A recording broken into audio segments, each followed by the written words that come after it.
ਸੋ ਆਪ ਸਾਰੇ ਵਿਊਅਰਸ ਦਾ ਅੱਜ ਇੱਕ ਵਾਰ ਫਿਰ ਸਾਡੇ ਚੈਨਲ ਜੀ ਫॉर ਗ੍ਰੈਟੀਟਿਊਡ ਤੇ ਬਹੁਤ-ਬਹੁਤ ਸਵਾਗਤ ਹੈ।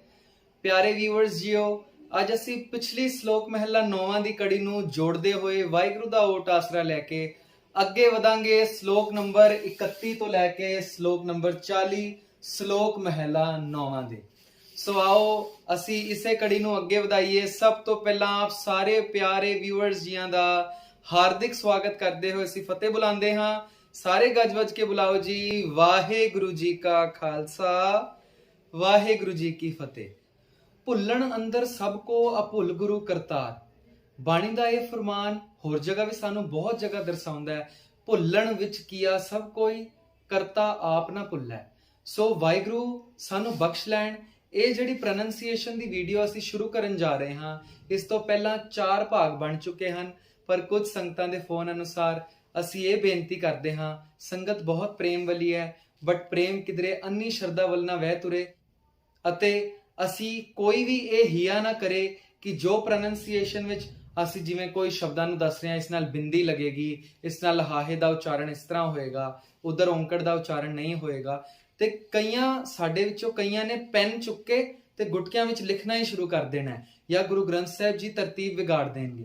ਅਸੀਂ ਬੇਨਤੀ ਕਰਦੇ ਹਾਂ ਸਾਰਿਆਂ ਨੂੰ, ਸਨਿਮਰ ਬੇਨਤੀ, ਕਿ ਕੋਈ ਵੀ ਸ੍ਰੀ ਗੁਰੂ ਗ੍ਰੰਥ ਸਾਹਿਬ ਜੀ ਦਾ ਓਰੀਜਨਲ ਸਰੂਪ, ਹੈਰੀਟੇਜ ਜਿਹੜੀ ਸਾਡੇ ਕੋਲ ਪੁਰਾਤਨ ਬਾਣੀ ਜਿਸ ਤਰ੍ਹਾਂ ਲਿਖੀ ਹੋਈ ਹੈ, ਉਸ ਨੂੰ ਵਿਗਾੜਨ ਦਾ, ਉਸ ਉੱਪਰ ਬਿੰਦੀ ਲਗਾਉਣ ਦਾ, ਬਿੰਦੀ ਹਟਾਉਣ ਦਾ, ਕੋਈ ਸ਼ਬਦ ਲਗਾਉਣ ਦਾ, ਸ਼ਬਦ ਹਟਾਉਣ ਦਾ, ਮਾਤਰਾ ਲਗਾਉਣ ਜਾਂ ਮਾਤਰਾ ਹਟਾਉਣ ਦਾ ਹਿਆ ਨਾ ਕਰੇ। ਕੋਈ ਵੀ ਸੰਸਥਾ, ਕੋਈ ਵੀ ਪ੍ਰਾਣੀ ਜਿਹੜੇ ਵੀ ਇਸ ਵੀਡੀਓ ਨੂੰ ਦੇਖ ਰਹੇ ਹਨ, ਆਪ ਜੀ ਸਾਰਿਆਂ ਦੇ ਚਰਨਾਂ ਵਿੱਚ ਬੇਨਤੀ ਹੈ ਕਿ ਸ੍ਰੀ ਗੁਰੂ ਗ੍ਰੰਥ ਸਾਹਿਬ ਜੀ ਗੁਰੂ ਹਨ, ਬਾਣੀ ਗੁਰੂ, ਗੁਰੂ ਹੈ ਬਾਣੀ, ਵਿੱਚ ਬਾਣੀ ਅੰਮ੍ਰਿਤ ਸਾਰੇ। ਅਸੀਂ ਉਹਨਾਂ ਤੋਂ ਸੇਧ ਲੈ ਕੇ ਕੁਝ ਸਿੱਖ ਰਹੇ ਹਾਂ, ਪਰ ਇਹ ਨਾ ਹੋਵੇ ਕਿ ਸਾਡੀ ਸ਼ਰਧਾ ਅੰਨੀ ਸ਼ਰਧਾ ਹੁੰਦੀ ਹੋਈ ਸ੍ਰੀ ਗੁਰੂ ਗ੍ਰੰਥ ਸਾਹਿਬ ਜੀ ਨੂੰ ਹੀ ਕਰੈਕਟ ਕਰਨ ਲੱਗ ਜਾਏ ਕਿ ਅਸੀਂ ਇਹ ਇਸ ਤਰ੍ਹਾਂ ਨਹੀਂ ਪੜ੍ਹਨਾ, ਇਹ ਉਸ ਤਰ੍ਹਾਂ ਪੜ੍ਹਨਾ, ਤੇ ਉੱਪਰ ਹੀ ਕੱਟ ਕਰਕੇ ਲਿਖ ਦਈਏ। ਕਿਉਂਕਿ ਅੱਜ ਕੱਲ ਐਸੀ ਘਟਨਾਵਾਂ ਵੇਖਣ ਵਿੱਚ ਆਈਆਂ ਜਿੱਧਰ ਗੁਟਕੇ ਸਾਹਿਬ ਉੱਪਰ ਕਈਆਂ ਨੇ ਪੈਨ ਨਾਲ ਬਿੰਦੀਆਂ ਲਗਾਈਆਂ ਜਾਂ ਸ਼ਬਦ ਕੱਟ ਕੇ ਕੁਝ ਹੋਰ ਲਿਖਿਆ ਹੋਇਆ। ਬੇਨਤੀ ਹੈ, ਸਾਡੀ ਅਕਲ ਬਹੁਤ ਥੋੜੀ ਹੈ, ਗੁਰੂ ਤੱਕ ਨਹੀਂ ਪਹੁੰਚ ਸਕਦੀ, ਤੂੰ ਸਮਰੱਥ ਵੱਡਾ, ਮੇਰੀ ਮਤ ਥੋੜੀ ਰਾਮ। ਸੋ ਆਓ ਯਤਨ ਕਰੀਏ, ਇਹ ਜਿਹੜੀ ਗਲਤੀਆਂ ਅਸੀਂ ਸਿੱਖਾਂਗੇ, ਇਹਨਾਂ ਤੋਂ ਸਿਰਫ ਪ੍ਰੋਨਾਉਂਸ ਕਰਨਾ ਸਿੱਖੀਏ, ਨਾ ਕਿ ਕਲਮ ਚੁੱਕ ਕੇ ਤੇ ਗੁਰੂ ਗ੍ਰੰਥ ਸਾਹਿਬ ਜੀ ਵਿੱਚ ਜਾਂ ਗੁਟਕਿਆਂ ਵਿੱਚ, ਸੈਂਚੀਆਂ ਵਿੱਚ ਜਾਂ ਕਿਸੇ ਧਾਰਮਿਕ ਪੋਥੇ ਵਿੱਚ ਅਸੀਂ ਗਲਤੀਆਂ ਕੱਢਣੀ ਸ਼ੁਰੂ ਕਰ ਦਈਏ। ਬਿਲਕੁਲ ਇਹ ਹਿਆ ਕੋਈ ਨਾ ਕਰੇ। ਤਾਂ ਹੀ ਅਸੀਂ ਵੀਡੀਓ ਸਟਾਰਟ ਕਰਨ ਤੋਂ ਪਹਿਲਾਂ ਹੀ ਆਪ ਜੀ ਨੂੰ ਗੱਲ ਦਰਸਾਉਂਦੇ ਹਾਂ। ਆਓ ਇੱਕ ਵਾਰ ਫਿਰ ਗੁਰੂ ਗ੍ਰੰਥ ਸਾਹਿਬ ਜੀ ਅੱਗੇ ਅਰਦਾਸ ਕਰੀਏ, ਉਹ ਸਾਨੂੰ ਸੁਮਤ ਬਖਸ਼ ਕੇ ਬਾਣੀ ਤੇ ਬਾਣੇ ਨਾਲ ਜੋੜ ਲੈਣ, ਨਾਮ ਦੀ ਤੌਫੀਕ ਬਖਸ਼ਣ, ਤਾਂ ਕਿ ਅਸੀਂ ਸਮਝ ਸਕੀਏ ਕਿ ਬਾਣੀ ਵਿੱਚ ਰਲ ਮਿਲ ਕਿਵੇਂ ਹੋਣਾ ਹੈ, ਬਾਣੀ ਵਿੱਚ ਰਲਗੱਡ ਕਿਵੇਂ ਕਰਨੀ ਹੈ, ਇਹ ਨਾ ਸਿੱਖੀਏ, ਬਿਲਕੁਲ ਹਿਆ ਨਾ ਕਰੀਏ। ਸੋ ਆਓ ਸਿਰਫ ਪ੍ਰੋਨੰਸੀਏਸ਼ਨ ਦੇ ਰੂਪ ਵਿੱਚ ਅਸੀਂ ਬੋਰਡ ਤੇ ਗਲਤੀਆਂ ਲਿਖਾਂਗੇ, ਪਰ ਸ੍ਰੀ ਗੁਰੂ ਗ੍ਰੰਥ ਸਾਹਿਬ ਜੀ ਦੇ ਸਰੂਪ ਨੂੰ, ਗੁਟਕੇ ਸਾਹਿਬਾਂ ਨੂੰ ਐਜ਼ ਇਟ ਇਜ਼ ਰਹਿਣ ਦਈਏ, ਸਿਰਫ ਪ੍ਰੋਨੰਸੀਏਸ਼ਨ ਸਿੱਖੀਏ। ਕਲਮ ਚੁੱਕ ਕੇ ਉਸ ਵਿੱਚ ਕੋਈ ਆਪਣੇ ਵੱਲੋਂ ਬਿੰਦੀ, ਮਾਤਰਾ ਜਾਂ ਸ਼ਬਦ ਲਗਾਉਣ ਜਾਂ ਹਟਾਉਣ ਦਾ ਹਿਆ ਨਾ ਕਰੀਏ ਜੀ। ਬੇਨਤੀ ਪ੍ਰਵਾਨ ਕਰਨਾ ਜੀ। ਆਓ ਵੀਡੀਓ ਨੂੰ ਸ਼ੁਰੂ ਕਰਦੇ ਹਾਂ। ਵਾਹਿਗੁਰੂ ਜੀ ਕਾ ਖਾਲਸਾ, ਵਾਹਿਗੁਰੂ ਜੀ ਕੀ ਫਤਿਹ। ਮੈਂ ਬੇਨਤੀ ਕਰਦਾ ਹਾਂ ਕਿ ਆਪ ਜੀ ਹੋਰ ਵੀ ਵਿਆਕਰਣ ਦੇ ਵਿਦਵਾਨਾਂ ਨੂੰ ਪੜ੍ਹੋ। ਵਿਊਅਰਸ ਜੀਓ, ਜਿਵੇਂ ਅਸੀਂ ਕੀ ਦੇਖਿਆ ਕਿ ਪਿਛਲੇ ਸ਼ਲੋਕਾਂ ਦੀ ਕੜੀ ਵਿੱਚ ਅਸੀਂ 4 ਵੀਡੀਓਜ਼ ਹੁਣ ਤੱਕ ਵਾਹਿਗੁਰੂ ਸੇਵਾ ਲੈ ਚੁੱਕੇ ਹਨ। 4 ਵੀਡੀਓਜ਼ ਵਿੱਚ ਅਸੀਂ ਸ਼ਲੋਕ ਨੰਬਰ 1 ਤੋਂ ਲੈ ਕੇ ਸ਼ਲੋਕ ਨੰਬਰ 30 ਤੱਕ ਦਾ ਸ਼ੁੱਧ ਉਚਾਰਨ ਔਰ ਉਸ ਦਾ ਪ੍ਰੋਨੰਸੀਏਸ਼ਨ ਸਿੱਖ ਚੁੱਕੇ ਹਾਂ। ਉਸ ਵਿੱਚ ਹੁੰਦੀਆਂ ਕੁਝ ਆਮ ਗਲਤੀਆਂ ਵੀ ਵੇਖੀਆਂ ਵਾਹਿਗੁਰੂ ਦੀ ਕਿਰਪਾ ਨਾਲ। ਜਿਤਨੀ ਕੁ ਮੈਨੂੰ ਸਮਝ ਸੀ, ਜਿਤਨੀ ਕੀ ਵਿਆਕਰਣ ਮੈਂ ਪੜ੍ਹੀ ਹੈ, ਉਸ ਮਤ ਅਨੁਸਾਰ ਅਸੀਂ ਕਰ ਰਹੇ ਹਾਂ। ਪ੍ਰਿੰਸੀਪਲ ਮਨਿੰਦਰਪਾਲ ਸਿੰਘ ਜੀ ਦੀ ਵੀਡੀਓਜ਼ ਦਾ ਜਿਹੜਾ ਲਿੰਕ ਮੈਂ ਸ਼ੇਅਰ ਕੀਤਾ ਸੀ, ਉਹ ਆਪ ਜੀ ਜ਼ਰੂਰ ਵੇਖੋ ਤਾਂ ਜੋ ਸਾਨੂੰ ਹੋਰ ਗਿਆਨ ਹੋਵੇ, ਕਿਉਂਕਿ ਵਿਆਕਰਣ ਛੋਟਾ ਜਿਹਾ ਪਾਠ ਨਹੀਂ, ਬਹੁਤ ਵੱਡਾ ਪਾਠ ਹੈ ਗੁਰਬਾਣੀ ਦਾ, ਜਿਸ ਨੂੰ ਬਹੁਤ ਡੀਪ ਵਿੱਚ ਸਮਝਣ ਦੀ ਲੋੜ ਹੈ। ਜਾਂ ਫਿਰ ਅਸੀਂ ਟੀਕਾ ਲੈ ਸਕਦੇ ਹਾਂ ਡਾਕਟਰ ਭਾਈ ਸਾਹਿਬ ਸਿੰਘ, ਜਿਨ੍ਹਾਂ ਨੂੰ ਪ੍ਰੋਫੈਸਰ ਸਾਹਿਬ ਸਿੰਘ ਜੀ ਦਾ ਟੀਕਾ ਵੀ ਕਿਹਾ ਜਾਂਦਾ ਹੈ, ਸ੍ਰੀ ਗੁਰੂ ਗ੍ਰੰਥ ਸਾਹਿਬ ਜੀ ਦਾ 10 ਭਾਗਾਂ ਵਿੱਚ ਟੀਕਾ। ਅਸੀਂ ਉਸ ਨੂੰ ਵੀ ਬੜੇ ਧਿਆਨ ਨਾਲ, ਪਿਆਰ ਨਾਲ ਪੜ੍ਹੀਏ। ਨਾਲ ਨਾਲ ਮਦਦ ਲਈ ਜਾ ਸਕਦੀ ਹੈ ਮਹਾਨ ਕੋਸ਼ ਦੀ, ਜੋ ਕਿ ਗਿਆਨੀ ਕਾਨ ਸਿੰਘ ਜੀ ਨਾਭਾ ਜੀ ਨੇ ਲਿਖਿਆ ਹੈ। ਸੋ ਸਿਰਫ ਇਹਨਾਂ ਵੀਡੀਓਜ਼ ਤੱਕ ਸੀਮਤ ਨਾ ਰਿਹਾ ਜਾਏ। ਮੈਂ ਬੇਨਤੀ ਕਰਦਾ ਕਿ ਹੋਰ ਵਿਦਵਾਨਾਂ ਨੂੰ ਜ਼ਰੂਰ ਸੁਣਿਆ ਜਾਏ, ਪੜ੍ਹਿਆ ਜਾਏ, ਕਿਉਂਕਿ ਐਸੇ ਲੈਸਨਸ ਵਿੱਚ ਅਸੀਂ ਵੀ ਬਹੁਤ ਗਲਤੀਆਂ ਕਰ ਜਾਂਦੇ ਹਾਂ। ਭਾਸ਼ਾ ਵਕਤ ਦੇ ਨਾਲ ਬਦਲਦੀ ਰਹਿੰਦੀ ਹੈ। ਅਸੀਂ ਆਪਣੀ ਮਤ, ਆਪਣੀ ਭਾਸ਼ਾ ਦੇ ਅਨੁਸਾਰ ਇਸ ਦਾ ਵਿਆਕਰਣ ਦਾ ਉਲਥਾ ਕਰਨ ਦੀ ਕੋਸ਼ਿਸ਼ ਕਰਦੇ ਹਾਂ, जो मैं वीडियोस चो सिੱਖਿਆ, जो मैं ग्रामर कुछ विद्वानां तो सीखी, ਉਹ मैं आप जी दे नज़र करदा। पर फिर बेनती करदा गुरबाणी दी कसवट्टी उपर इसनूं खरा उतारिया जाए, गुरबाणी तो पुछिया जाए, सेध ਲਈ ਜਾਏ ਇਸ ਵਿਦਵਾਨਾਂ ਤੋਂ ਜਿਨ੍ਹਾਂ ਨੇ ਗੁਰਬਾਣੀ ਗ੍ਰਾਮਰ ਵਿੱਚ ਮਹਾਨ ਕਾਰਜ ਕੀਤੇ ਹਨ। ਸੋ ਆਓ ਇਸੇ ਲੜੀ ਨੂੰ ਅੱਗੇ ਤੋਰਦੇ ਹੋਏ ਸ਼ਲੋਕ ਮਹਿਲਾ 9ਵਾਂ ਵਿੱਚੋਂ ਸ਼ਲੋਕ ਨੰਬਰ 31 ਤੋਂ ਲੈ ਕੇ ਸ਼ਲੋਕ ਨੰਬਰ 40 ਤੱਕ ਅੱਜ ਅਸੀਂ ਇਸ ਵੀਡੀਓ ਵਿੱਚ ਸਿੱਖਾਂਗੇ। ਸ਼ਲੋਕ ਮਹਿਲਾ 9ਵਾਂ ਵਿੱਚ ਹੁੰਦੀਆਂ ਕੁਝ ਆਮ ਗਲਤੀਆਂ ਤੇ ਉਹਨਾਂ ਦਾ ਸ਼ੁੱਧ ਉਚਾਰਨ ਕਿਵੇਂ ਹੈ। ਮੈਂ ਬੇਨਤੀ ਕਰਾਂਗਾ ਸਭ ਤੋਂ ਪਹਿਲੇ ਆਪ ਜੀ ਸਰਵਨ ਕਰੋ ਕਿ ਇਹ ਸ਼ਲੋਕਾਂ ਨੂੰ ਪੜ੍ਹਨਾ ਕਿਵੇਂ ਹੈ, ਗਾਉਣਾ ਕਿਵੇਂ ਹੈ। ਧਿਆਨ ਨਾਲ ਸਰਵਨ ਕਰੀਏ ਤਾਂ ਕਿ ਸਾਨੂੰ ਅੱਧੀ ਗਲਤੀਆਂ ਤਾਂ ਉੱਥੇ ਹੀ ਸਮਝ ਆ ਜਾਣ।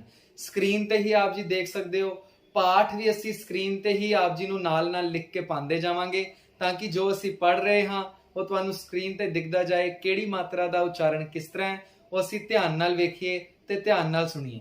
ਫਿਰ ਅਸੀਂ ਉਸ ਤੋਂ ਬਾਅਦ ਬਲੈਕ ਬੋਰਡ ਤੇ ਆ ਕੇ ਦੇਖਾਂਗੇ ਕਿਹੜੀ ਅਸੀਂ ਆਮ ਗਲਤੀਆਂ ਕਰ ਜਾਂਦੇ ਹਾਂ ਤੇ ਉਹਨਾਂ ਗਲਤੀਆਂ ਨੂੰ ਸੁਧਾਰਨਾ ਕਿਵੇਂ ਹੈ। ਵਾਹਿਗੁਰੂ ਕਿਰਪਾ ਕਰਨ ਜੀ। ਆਓ ਅਸੀਂ ਸੁਣਦੇ ਹਾਂ ਸ਼ਲੋਕ ਨੰਬਰ 31 ਤੋਂ ਲੈ ਕੇ ਸ਼ਲੋਕ ਨੰਬਰ 40 ਤੱਕ। ਵਾਹਿਗੁਰੂ ਜੀ ਕਾ ਖਾਲਸਾ, ਵਾਹਿਗੁਰੂ ਜੀ ਕੀ ਫਤਿਹ। ਵਾਹਿਗੁਰੂ ਸਾਹਿਬ ਜੀ, ਪ੍ਰਾਨੀ RAM ਨ ਚੇਤਈ, ਮਦ ਮਾਇਆ ਕੈ ਅੰਧ। ਕਹੋ ਨਾਨਕ ਹਰ ਭਜਨ ਬਿਨ, ਪਰਤ ਤਾਹੇ ਜਮ ਫੰਧ। ਸੁਖ ਮੈਂ ਬਹੁ ਸੰਗੀ ਭਏ, ਦੁਖ ਮੈਂ ਸੰਗ ਨਾ ਕੋਏ। ਕਹੋ ਨਾਨਕ ਹਰ ਭਜ ਮਨਾ, ਅੰਤ ਸਹਾਈ ਹੋਏ। ਜਨਮ ਜਨਮ ਭਰਮਤ ਫਿਰਿਓ, ਮਿਟਿਓ ਨ ਜਮ ਕੋ ਤਰਾਸ। ਕਹੋ ਨਾਨਕ ਹਰ ਭਜ ਮਨਾ, ਨਿਰਭੈ ਪਾਵੈ ਬਾਸ। ਜਤਨ ਬਹੁਤ ਮੈਂ ਕਰ ਰਹਿਓ, ਮਿਟਿਓ ਨ ਮਨ ਕੋ ਮਾਨ। ਦੁਰਮਤ ਸਿਉ ਨਾਨਕ ਫਧਿਓ, ਰਾਖ ਲਿਹੋ ਭਗਵਾਨ। ਬਾਲ ਜਵਾਨੀ ਅਰ ਬਿਰਧ ਫੁਨ, ਤੀਨ ਅਵਸਥਾ ਜਾਨ। ਕਹੋ ਨਾਨਕ ਹਰ ਭਜਨ ਬਿਨ, ਬਿਰਥਾ ਸਭ ਹੀ ਮਾਨ। ਕਰਨੋ ਹੁਤੋ ਸੋ ਨਾ ਕੀਓ, ਪਰਿਓ ਲੋਭ ਕੈ ਫੰਧ। ਨਾਨਕ ਸਮਿਓ ਰਮ ਗਇਓ, ਅਬ ਕਿਉ ਰੋਵਤ ਅੰਧ। ਮਨ ਮਾਇਆ ਮੈਂ ਰਮ ਰਹਿਓ, ਨਿਕਸਤ ਨਾਹਿਨ ਮੀਤ। ਨਾਨਕ ਮੂਰਤ ਚਿਤ੍ਰ ਜਿਉ, ਛਾੜਤ ਨਾਹਿਨ ਪੀਤ। ਨਰ ਚਾਹਤ ਕਛ ਔਰੇ ਕੀ ਔਰੇ ਪਈ। ਚਿਤਵਤ ਰਹਿਓ ਠਗੋਰ, ਨਾਨਕ ਫਾਂਸੀ ਗਲ ਪਰੀ। जतन बहुत सुख के किए, दुख को कियो ना कोए। कहो नानक सुन रे मना, हर भावै सो होए। जगत भिखारी फिरत है, सबको दाता राम। कहो नानक मन सिमरत है, पूरन होवै काम। जगत भिखारी फिरत है, सबको दाता राम। ਕਹੋ ਨਾਨਕ ਮਨ ਸਿਮਰਤ ਹੈ ਪੂਰਨ ਹੋਵੈ ਕਾਮ। ਵਾਹਿਗੁਰੂ ਜੀ ਕਾ ਖਾਲਸਾ, ਵਾਹਿਗੁਰੂ ਜੀ ਕੀ ਫਤਿਹ। ਵਾਹਿਗੁਰੂ ਜੀ ਕਾ ਖਾਲਸਾ, ਵਾਹਿਗੁਰੂ ਜੀ ਕੀ ਫਤਿਹ। ਆਓ ਜੀ, ਮੈਨੂੰ ਉਮੀਦ ਹੈ ਆਪ ਜੀ ਨੇ ਸਾਰੇ ਸ਼ਲੋਕਾਂ ਨੂੰ ਬੜੇ ਧਿਆਨ ਨਾਲ ਸਰਵਣ ਕੀਤਾ ਹੋਵੇਗਾ ਤੇ ਆਪ ਜੀ ਨੂੰ ਕਾਫੀ ਗੱਲਾਂ ਸਮਝ ਵੀ ਆ ਗਈਆਂ ਹੋਣਗੀਆਂ ਕਿ ਕਿਹੜੇ-ਕਿਹੜੇ ਸ਼ਬਦ ਤੇ ਵਿਸ਼ਰਾਮ ਦੇਣਾ ਹੈ ਤੇ ਕਿਸ-ਕਿਸ ਸ਼ਬਦ ਨੂੰ ਕਿਵੇਂ-ਕਿਵੇਂ ਉਚਾਰਨਾ ਹੈ। ਆਓ ਸ਼ੁੱਧ ਉਚਾਰਨ ਤੇ ਹੁੰਦੀਆਂ ਕੁਝ ਆਮ ਗਲਤੀਆਂ ਵੱਲ ਨਜ਼ਰ ਮਾਰਦੇ ਹਾਂ। ਬੋਰਡ ਤੇ ਵੇਖਦੇ ਹਾਂ। ਸ਼ਲੋਕ ਮਹੱਲਾ 9ਵਾਂ, ਸ਼ਲੋਕ ਨੰਬਰ 31 ਤੋਂ ਸ਼ਲੋਕ ਨੰਬਰ 40 ਤੱਕ ਇਹ ਕੁਝ ਸ਼ਬਦ ਨੇ ਜਿਹੜੇ ਅਸੀਂ ਆਮ ਗਲਤ ਪੜ੍ਹ ਸਕਦੇ ਹਾਂ ਜਾਂ ਪੜ੍ਹ ਜਾਂਦੇ ਹਾਂ, ਜਾਂ ਚਾਂਸਸ ਹੈ ਕਿ ਅੱਗੇ ਪੜ੍ਹ ਲਵਾਂਗੇ ਗਲਤ। ਸੋ ਅਸੀਂ ਇਹਨਾਂ ਸ਼ਬਦਾਂ ਨੂੰ ਇੱਥੇ ਹੀ ਕਰੈਕਟ ਕਰ ਲਈਏ ਤਾਂ ਜੋ ਸਾਨੂੰ ਹੁਣੇ ਹੀ ਸਮਝ ਪੈ ਜਾਵੇ ਕਿ ਇਹਨਾਂ ਸ਼ਬਦਾਂ ਦਾ ਸ਼ੁੱਧ ਉਚਾਰਨ ਕਿਵੇਂ ਹੈ। ਆਓ ਦੇਖਦੇ ਹਾਂ। ਸਭ ਤੋਂ ਪਹਿਲਾਂ ਸ਼ਲੋਕ ਨੰਬਰ 31 ਕੁਝ ਇਸ ਤਰ੍ਹਾਂ ਸਾਨੂੰ ਫਰਮਾਉਂਦਾ ਹੈ, ਪ੍ਰਾਨੀ ਰਾਮ ਨਾ ਚੇਤਈ ਮਦ ਮਾਇਆ ਕੈ ਅੰਧ ਕਹੋ ਨਾਨਕ ਹਰ ਭਜਨ ਬਿਨ ਪਰਤ ਤਾਹੇ ਜਮ ਫੰਧ। ਇੱਧਰ ਦੋ ਗੱਲਾਂ ਬਹੁਤ ਧਿਆਨ ਰੱਖਣ ਵਾਲੀਆਂ। ਅਸੀਂ ਪ੍ਰਾਨੀ ਨੂੰ ਪ੍ਰਾਣੀ ਨਾ ਪੜ੍ਹੀਏ, ਪ੍ਰਾਣੀ ਨਾ ਪੜ੍ਹੀਏ, ਜਿਸ ਤਰ੍ਹਾਂ ਲਿਖਿਆ ਉਸੇ ਤਰ੍ਹਾਂ ਪੜ੍ਹੀਏ। ਇਹ ਨਹੀਂ ਪੜ੍ਹਨਾ, ਇਸ ਨੂੰ ਨੰਨਾ ਹੀ ਪੜ੍ਹਿਆ ਜਾਵੇ ਇੱਧਰ, ਠੀਕ ਹੈ ਜੀ।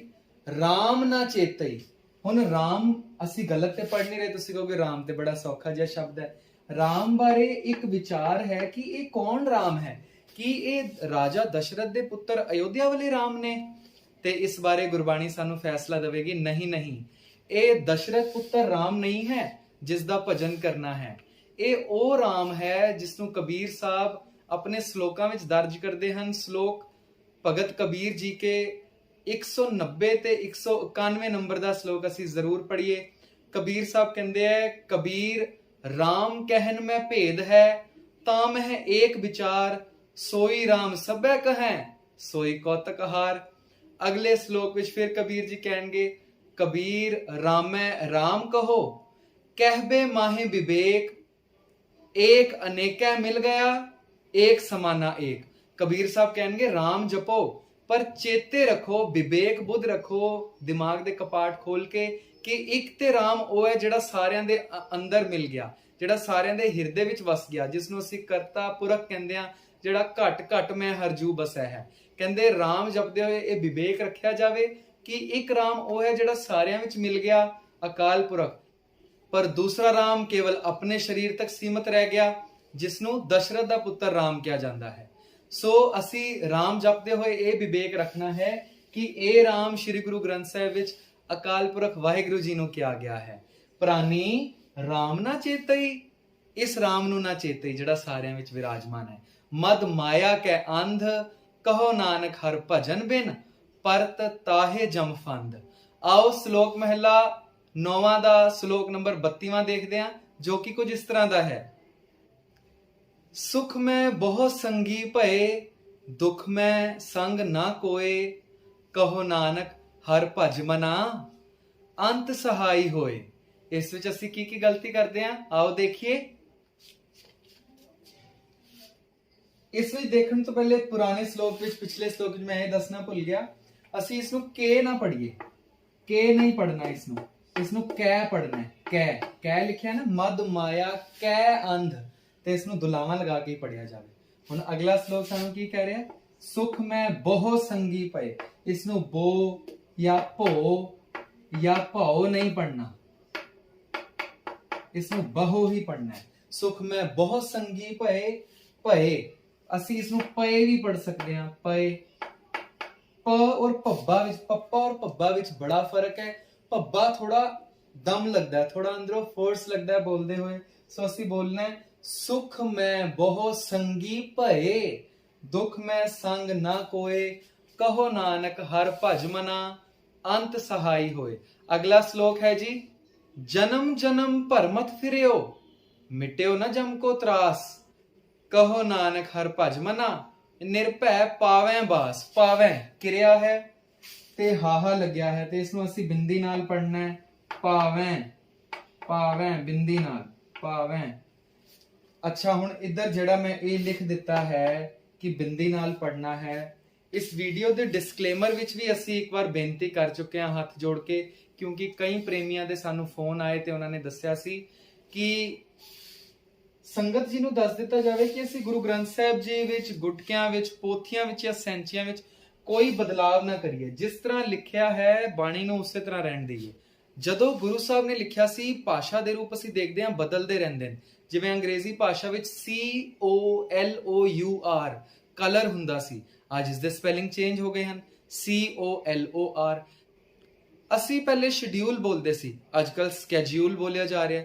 ਇਸ ਤਰ੍ਹਾਂ ਬਾਣੀ ਦੇ, ਭਾਸ਼ਾ ਦੇ ਬੜੇ ਸਾਰੇ ਰੂਪ ਬਦਲਦੇ ਰਹਿੰਦੇ ਹਨ, ਪਰ ਲਿਖਤ ਜਿਹੜਾ ਸ੍ਰੀ ਗੁਰੂ ਗ੍ਰੰਥ ਸਾਹਿਬ ਵਿੱਚ ਹੈ ਉਹ ਹੂ ਬਹੂ ਉਸੇ ਤਰ੍ਹਾਂ ਰਹਿਣਾ ਚਾਹੀਦਾ ਹੈ।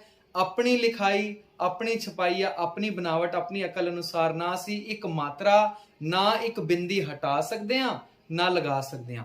ਚੇਤੇ ਰਹੇ ਉਹ ਸਾਖੀ ਰਾਮ ਰਾਏ ਜੀ ਦੀ, ਜਿਹੜੀ ਗੁਰੂ ਹਰਿਰਾਏ ਸਾਹਿਬ ਨੇ ਇੱਕ ਸ਼ਬਦ ਉਹਨਾਂ ਦਾ ਬਦਲਾਨ ਤੇ ਉਹਨਾਂ ਨੂੰ ਘਰੋਂ ਬੇਦਖਲ ਕਰ ਦਿੱਤਾ ਸੀ। ਗੁਰੂ ਗੋਬਿੰਦ ਸਿੰਘ ਸਾਹਿਬ ਦੀ ਉਹ ਸਾਖੀ ਯਾਦ ਰਹੇ, ਇੱਕ ਸਿੱਖ ਸ਼ਬਦ ਸੁਣਾ ਰਿਹਾ ਸੀ, ਸਿੱਖ ਨੇ ਸ਼ਬਦ ਸੁਣਾਇਆ, ਕਰਤੇ ਕੀਮਤ ਕਰਤਾ ਜਾਣੈ, ਕੇ ਜਾਣੈ ਗੁਰਸੂਰਾ, ਕੇ ਬੋਲਿਆ ਤੇ ਕਲਗੀਧਰ ਪਾਤਸ਼ਾਹ ਨੇ ਉਹਨਾਂ ਨੂੰ ਦੰਡ ਲਗਾਇਆ ਸੀ, ਸਜ਼ਾ ਦਿੱਤੀ ਸੀ, ਕਿਉਂਕਿ ਉਧਰ ਸ਼ਬਦ ਲਿਖਿਆ ਸੀ ਕਹਿ ਜਾਣੈ।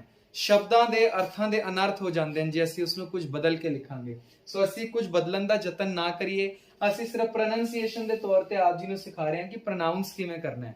ਲਿਖਤ ਰੂਪ ਐਜ਼ ਇਟ ਇਜ਼ ਉਸੇ ਤਰ੍ਹਾਂ ਰਹਿਣਾ ਚਾਹੀਦਾ ਹੈ। ਫਿਰ ਹੱਥ ਜੋੜ ਬੇਨਤੀ ਹੈ, ਭੁੱਲਣ ਅੰਦਰ ਸਭ ਕੋ ਅਭੁੱਲ ਗੁਰੂ ਕਰਤਾਰ। ਮੈਂ ਬਾਰ-ਬਾਰ ਕਹਿ ਰਿਹਾ, ਇਹ ਵਿਆਕਰਣ ਅਸੀਂ ਡਾਕਟਰ ਸਾਹਿਬ ਸਿੰਘ ਹੋਰਾਂ ਦੇ ਲਿਟਰੇਚਰ ਤੋਂ, ਉਹਨਾਂ ਦੇ ਸ੍ਰੀ ਗੁਰੂ ਗ੍ਰੰਥ ਸਾਹਿਬ ਦਰਪਣ ਤੋਂ, ਹੋਰ ਲਿਖਾਰੀਆਂ ਦੇ ਦਰਪਣ ਤੋਂ ਅਸੀਂ ਪੜ੍ਹ ਕੇ ਥੋੜੀ ਸਮਝਣ ਦੀ ਕੋਸ਼ਿਸ਼ ਕਰ ਰਹੇ ਹਾਂ।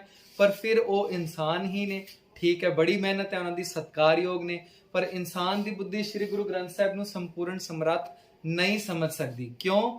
ਕਥਨਾ ਕਥੀ ਨਾ ਆਵੈ ਟੋਟ, ਕਥ ਕਥ ਕਥੀ ਕੋਟੀ ਕੋਟ ਕੋਟ।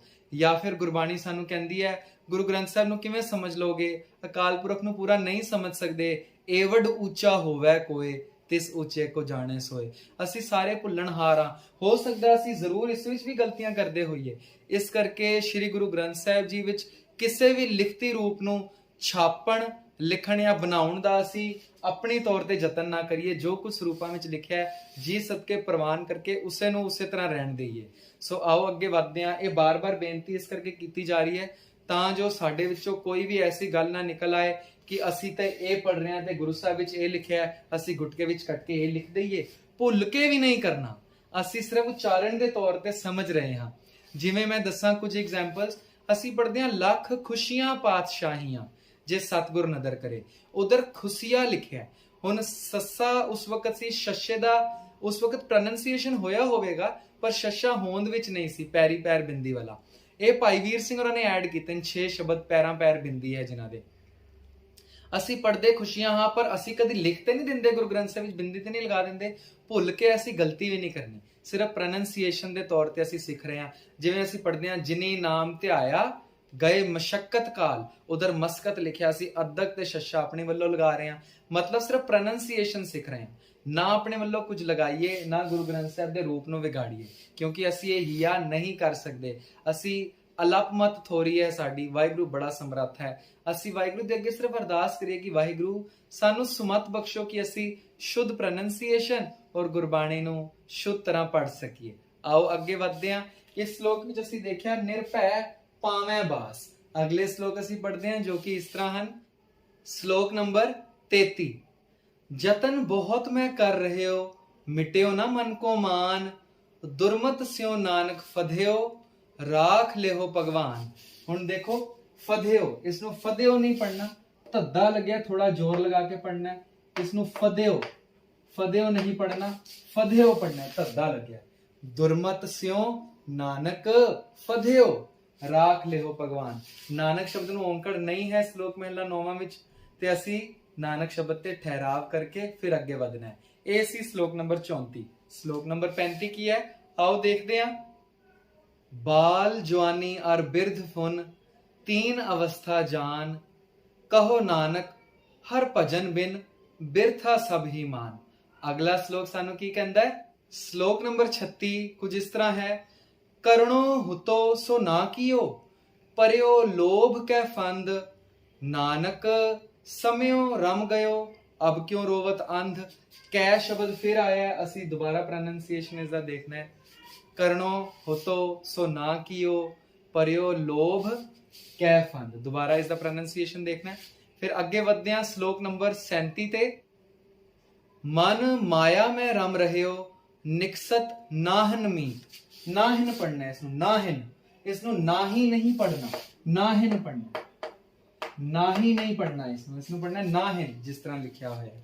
ਮਨ ਮਾਇਆ ਮੈਂ ਰਮ ਰਹਿਓ ਨਿਕਸਤ ਨਾਹਿਨ ਮੀਤ। ਨਾਨਕ ਮੂਰਤ ਚਿਤ੍ਰ ਜਿਉ ਛਾੜਿਤ ਨਾਹਿਨ ਪੀਤ। ਅਗਲਾ ਸ਼ਲੋਕ, ਸ਼ਲੋਕ ਨੰਬਰ 38 ਸਾਨੂੰ ਦਰਸਾਉਂਦਾ ਹੈ ਨਰ ਚਾਹਤ ਕਛ ਔਰੇ ਕੀ ਔਰੇ ਪਈ। ਔਰ ਊੜੇ ਦਾ ਨਿਯਮ ਹੈ, ਪਹਿਲਾ ਸ਼ਬਦ ਮੁਕਤਾ ਹੋਵੇ ਤੇ ਊੜਾ ਉਸਨੂੰ ਘਨੌੜਾ ਦੇ ਦਿੰਦਾ ਹੈ, ਤੇ ਇਸ ਨੂੰ ਔਰ ਪੜਨਾ ਹੈ। ਨਰ ਚਾਹਤ ਕਛ ਔਰੇ ਕੀ ਔਰੇ ਭਈ ਚਿਤਵਤ ਰਹਿਓ ਠਗੌਰ। ਫਿਰ ਊੜੇ ਦਾ ਨਿਯਮ, ਪਹਿਲਾ ਸ਼ਬਦ ਮੁਕਤਾ ਹੈ ਤੇ ਇਸ ਨੂੰ ਘਨੌੜਾ ਮਿਲ ਜਾਏਗਾ, ਚਿਤਵਤ ਰਹਿਓ ਠਗੌਰ, ਚਿਤਵਤ ਰਹਿਓ ਠਗੌਰ। ਨਾਨਕ ਫਾਂਸੀ ਗਲ ਪਰੀ। ਇਸ ਨੂੰ ਫਾਂਸੀ ਨਹੀਂ ਫਾਂਸੀ ਪੜਨਾ, ਜਿਵੇਂ ਗਲੇ 'ਚ ਕੀ ਲੱਗਦੀ ਹੈ, ਫਾਂਸੀ। 39ਵਾਂ ਸ਼ਲੋਕ ਕੁਝ ਇਸ ਤਰ੍ਹਾਂ ਦਾ ਹੈ। ਜਤਨ ਬਹੁਤ ਸੁਖ ਕੇ ਕੀਏ ਦੁਖ ਕੋ ਕੀਓ ਨਾ ਕੋਏ। ਕਹੋ ਨਾਨਕ ਸੁਨ ਰੇ ਮਨਾ ਹਰ ਭਾਵੈ ਸੋ ਹੋਏ। ਤੇ ਆਖਰੀ ਸ਼ਲੋਕ ਅੱਜ ਦੀ ਵੀਡੀਓ ਦਾ 40ਵਾਂ ਸ਼ਲੋਕ। ਜਗਤ ਭਿਖਾਰੀ ਫਿਰਤ ਹੈ ਸਭ ਕੋ ਦਾਤਾ ਰਾਮ। ਕਿਹੜਾ ਰਾਮ? ਜਿਹੜਾ ਸਾਰਿਆਂ ਵਿੱਚ ਰਮਿਆ ਹੋਇਆ ਹੈ। ਜਗਤ ਭਿਖਾਰੀ ਫਿਰਤ ਹੈ ਸਭ ਕੋ ਦਾਤਾ ਰਾਮ। ਕਹੋ ਨਾਨਕ ਮਨ ਸਿਮਰਤੇ ਹੈ ਪੂਰਨ ਹੋਵੈ ਕਾਮ। ਹੁਣ ਇੱਧਰ ਫਿਰ ਹੋਵੈ ਆਇਆ, ਕਿਰਿਆ ਹੈ, ਤੇ ਅਸੀਂ ਇਸ ਨੂੰ ਬਿੰਦੀ ਨਾਲ ਪੜਨਾ ਹੈ। ਹੋਵੈ, ਪੂਰਨ ਹੋਵੈ ਕਾਮ, ਪੂਰਨ ਹੋਵੈ ਕਾਮ। ਫਿਰ ਅੱਜ ਦੀ ਵੀਡੀਓ ਇੱਥੇ ਸਮਾਪਤ ਹੈ, ਪਰ ਫਿਰ ਇਹ ਬੇਨਤੀ ਕਿ ਸ਼੍ਰੀ ਗੁਰੂ ਗ੍ਰੰਥ ਸਾਹਿਬ ਜੀ ਦੇ ਸਰੂਪ ਨੂੰ ਐਜ਼ ਇਟ ਇਜ਼ ਰਹਿਣ ਦਿੱਤਾ ਜਾਵੇ। ਗੁਟਕਿਆਂ ਸਾਹਿਬ ਉੱਪਰ ਮੈਂ ਕਈ ਵਾਰ ਦੇਖਿਆ ਲੋਕੀ ਪੈਨ ਪੈਨਸਿਲ ਨਾਲ ਕੱਟ ਕੇ ਤੇ ਉੱਪਰ ਲਿਖ ਲੈਂਦੇ ਨੇ ਜਾਂ ਬਿੰਦੀ ਲਗਾ ਲੈਂਦੇ ਨੇ। ਇਹ ਬਿਲਕੁਲ ਪ੍ਰਵਾਨ ਨਹੀਂ ਹੈ ਪੰਥ ਵਿੱਚ ਗੱਲ। ਸੋ ਅਸੀਂ ਕੋਸ਼ਿਸ਼ ਕਰੀਏ ਸ਼੍ਰੀ ਗੁਰੂ ਗ੍ਰੰਥ ਸਾਹਿਬ ਜੀ ਦਾ ਜਿਤਨਾ ਸਤਿਕਾਰ ਹੋ ਸਕੇ, ਅਦਬ ਹੋ ਸਕੇ ਉਤਨਾ ਕਰੀਏ।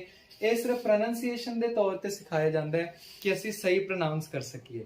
ਉਸ ਵਕਤ ਦੀ ਭਾਸ਼ਾ ਦੀ ਓਰੀਜਨੈਲਿਟੀ, ਜਿਸ ਨੂੰ ਅਸੀਂ ਕਹਿੰਦੇ ਆ ਕਿ ਅਸੀਂ ਹਿਸਟਰੀ ਨੂੰ ਜੇ ਸਾਂਭ ਕੇ ਰੱਖਣਾ ਹੈ ਤੇ ਉਸ ਹੈਰੀਟੇਜ ਨੂੰ ਅਸੀਂ ਇਸੇ ਤਰ੍ਹਾਂ ਸਾਂਭ ਕੇ ਰੱਖੀਏ ਜਿਸ ਤਰ੍ਹਾਂ ਗੁਰੂ ਸਾਹਿਬ ਨੇ ਲਿਖਿਆ ਹੈ।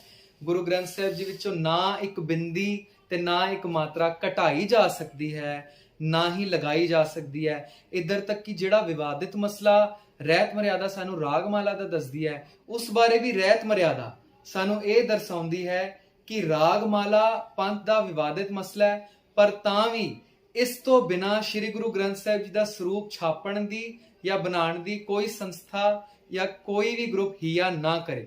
ਹਾਂ, ਜੇ ਕੋਈ ਸੰਸਥਾ ਇਸ ਉੱਪਰ ਨਹੀਂ ਇਤਬਾਰ ਕਰਦੀ ਕਿ ਰਹਿਤ ਮਰਿਆਦਾ ਨਹੀਂ ਪੜਨੀ, ਤਾਂ ਉਹ ਸ਼ਲੋਕ ਮਹਿਲਾ 5ਵਾਂ ਤੇ ਭੋਗ ਪਾ ਦੇਵੇ ਸਥਾਨਕ ਰੀਤੀ ਅਨੁਸਾਰ। ਇਹੀ ਰਹਿਤ ਮਰਿਆਦਾ ਸਾਨੂੰ ਦਰਸਾਉਂਦੀ ਹੈ।